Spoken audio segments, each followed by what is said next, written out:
Good morning, everybody. Yesterday we discussed about the rural marketing overview, where we have seen what is the scope for rural marketing, and we have seen large number of population, rising rural prosperity, growth in consumption, changing lifestyle, life cycle advantage, market growth rate higher than urban. Rural marketing is not expensive. These things we discussed in our yesterday's class, and also we discussed about the components of rural markets. Then we went towards challenges in rural marketing. What are the probable challenges, or you may call it as obstacles, that a marketer will face while operating in a rural marketing or while entering into a rural marketing? Those were transportation problem, warehouse problems, many languages, low level of literacy, seasonal demand for the products. These were the some challenges that we have seen in our yesterday's class. So today we will see development programs which are carried out in rural areas before independence as well as after independence.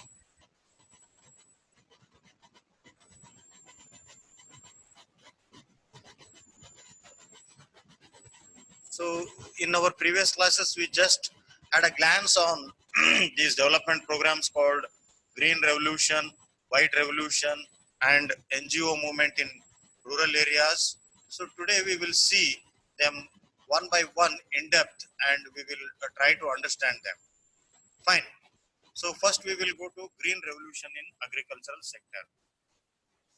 As all of you are aware that India once undergone this green revolution, and this green revolution has revolutionized the entire country, especially in agriculture sector.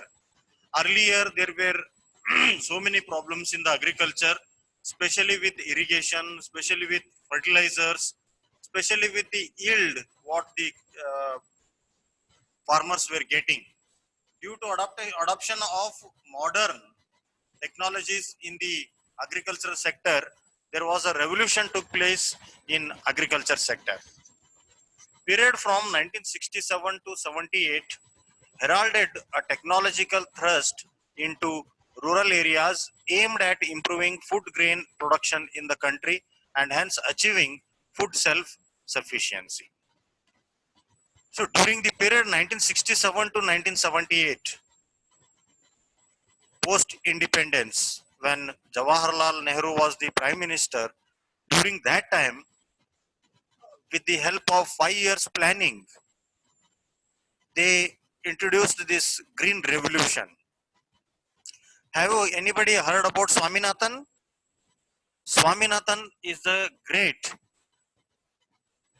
philosopher in agriculture field, and he contributed a lot to the Green Revolution.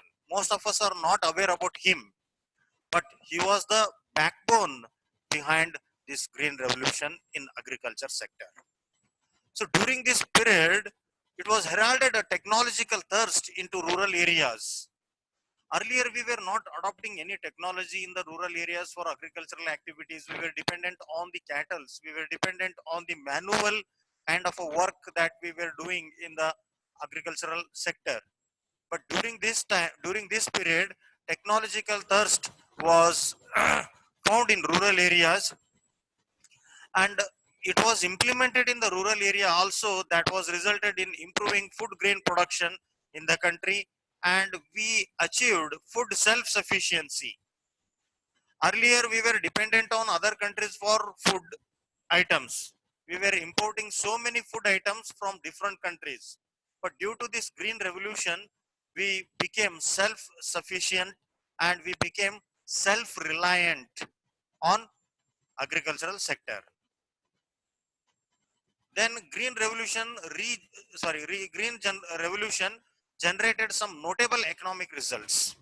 If you look at the green revolution which was took place in India, it generated some notable economic results. Earlier our economy was closed economy and economy was very weak, and we were suffering from cash inflows. We were having problems with balance of payment. We were having a lot of problem in economy.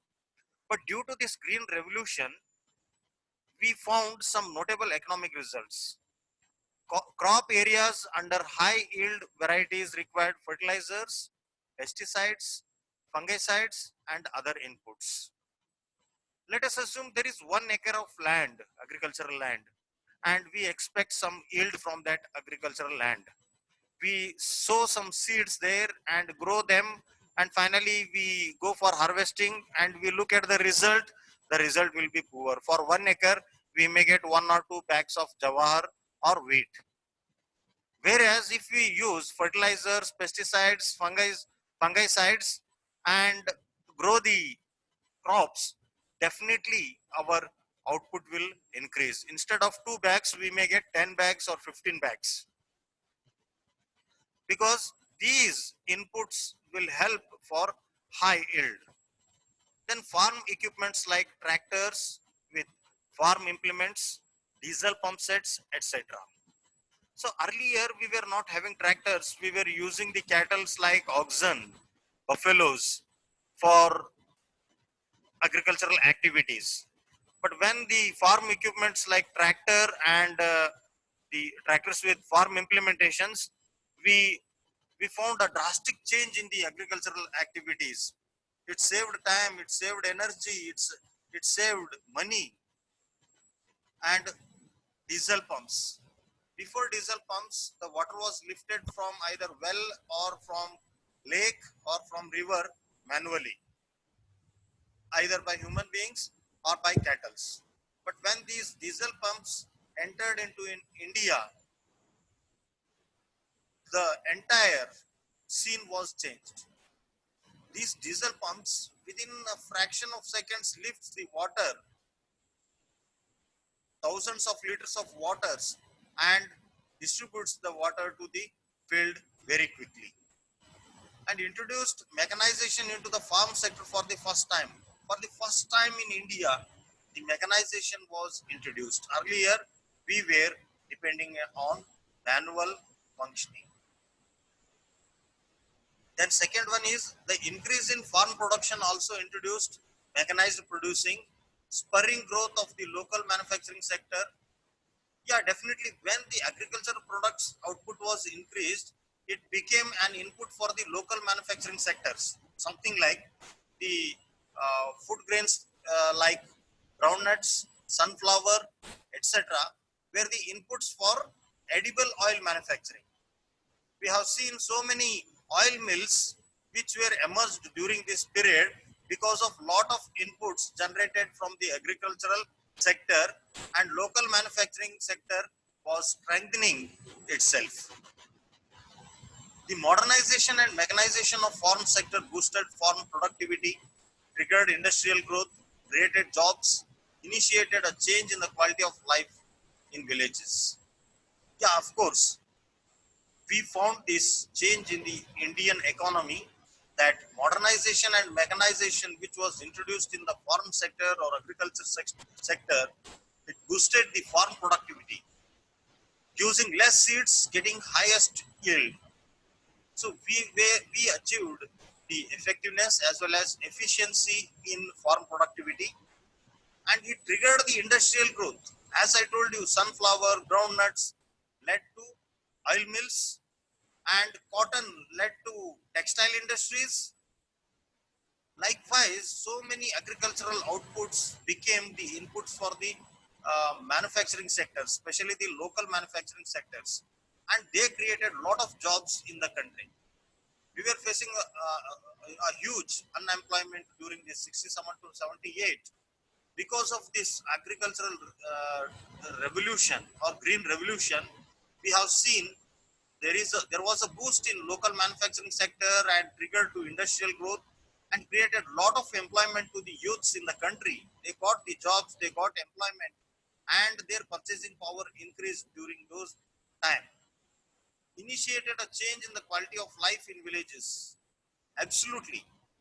When people started getting more yield and their uh, purses were filled with money, the quality of life in villages has improved. That's what we found, the kacha houses to pakka houses. We have seen a lot of transportation facilities in the rural areas in terms of two-wheelers, four-wheelers, etc.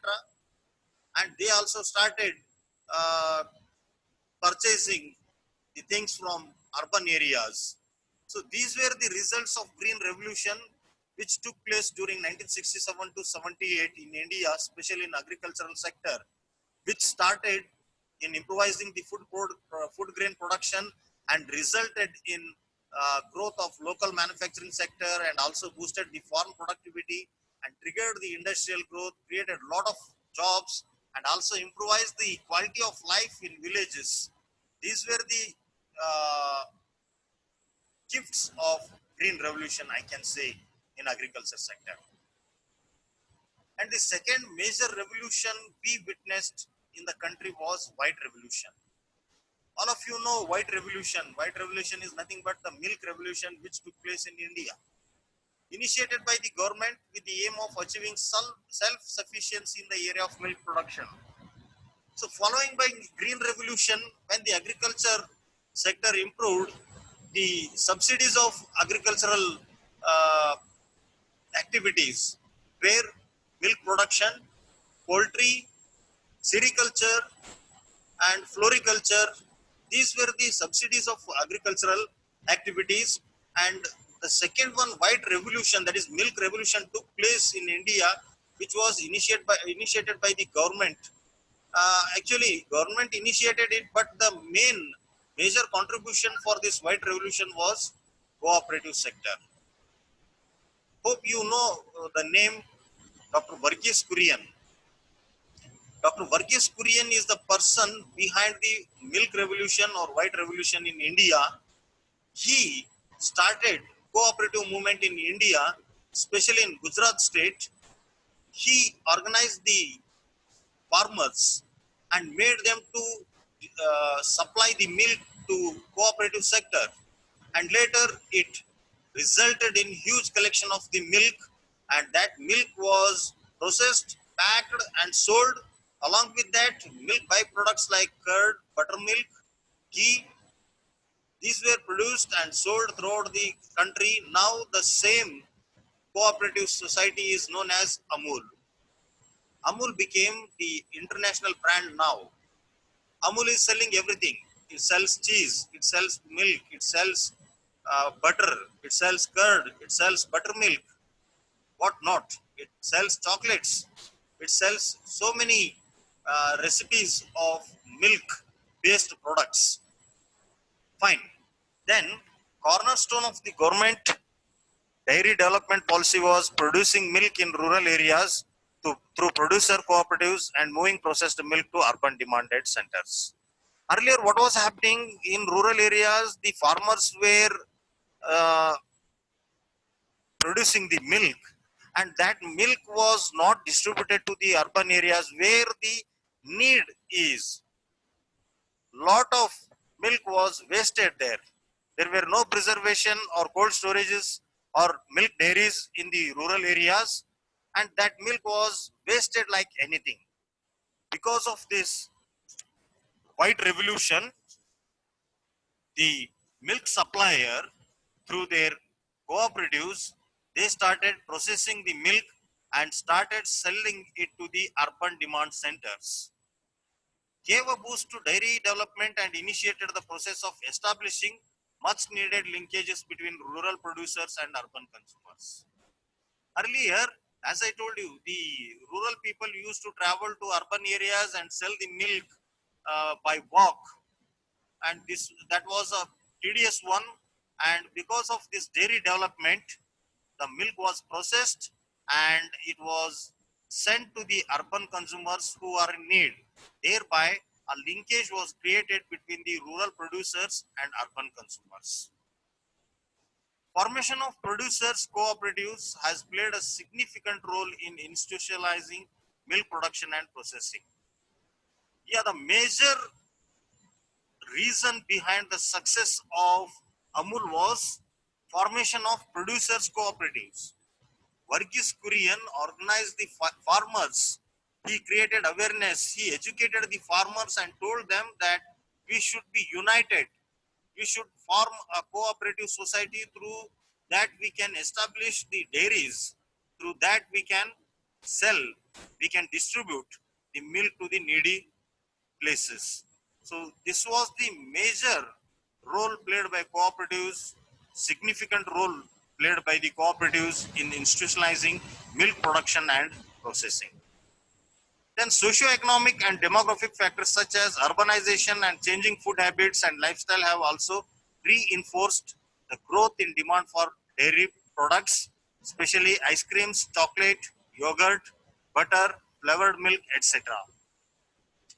We the Indians, the traditional followers and the traditional food lovers have changed our food habits because of this white revolution, as our socio-economic and demographic factors uh, were related to urbanization and changing food habits and lifestyles have also reinforced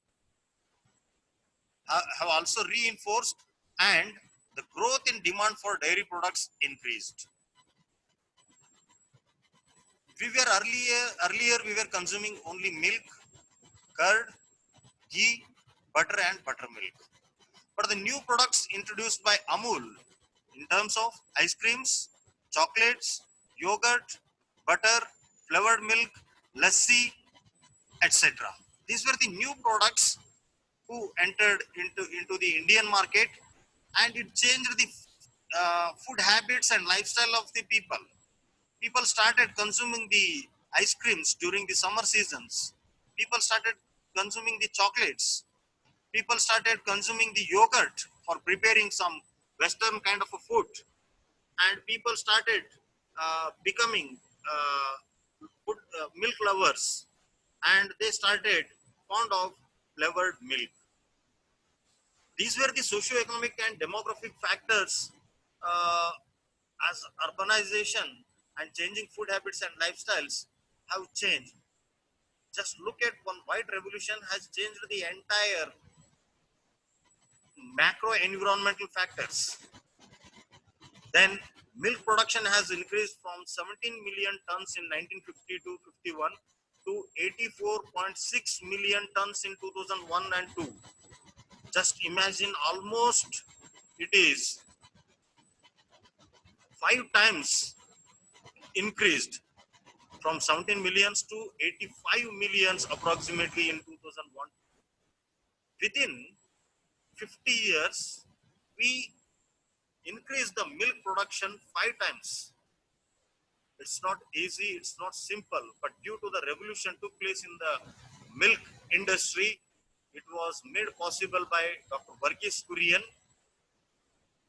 And then most successful story in dairy development has been in Gujarat, Punjab, Haryana, Uttar Pradesh, and Andhra Pradesh. Yeah, that's what. In Gujarat, Amul, and in Punjab, some local, Haryana, Uttar Pradesh, and Andhra Pradesh, the local brands became successful stories in dairy development. So these are the some outcomes of the white revolution, and this is all about the white revolution.